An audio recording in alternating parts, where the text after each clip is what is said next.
इकडे बीडच्या शिरूर तालुक्यातल्या वडळी गावातून जाणाऱ्या नदीला पूर आला। नदीकाठचे जेधे आणि चव्हाण कुटुंबातील 32 लोक हे पुरात अडकलेत।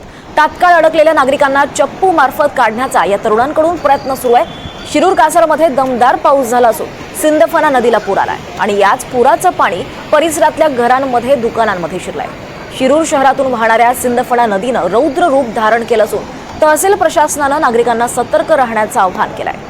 मध्यरात्री अचानक दमदार असा पाऊस झाला आणि त्यामुळे ही पूरसदृश्य परिस्थिती दिसून येते। घरांसह नदीकाठची दुकानं सध्या पाण्यात आहेत। सुदैवानं कसलीही जीवितहानी मात्र झाली नाहीये।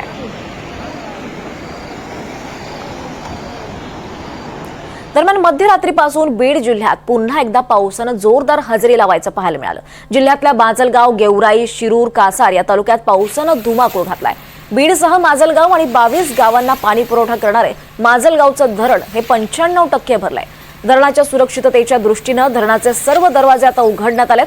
पाण्याचा विसर्ग मोठ्या प्रमाणात होत असल्यानं धरण आणि नदीकाठच्या गावांना प्रशासनाकडून सतर्कतेचा इशारा देण्यात आलाय। 12 वर्षात पहिल्यांदाच माजलगावचं धरण हे ओव्हरफ्लो झालंय।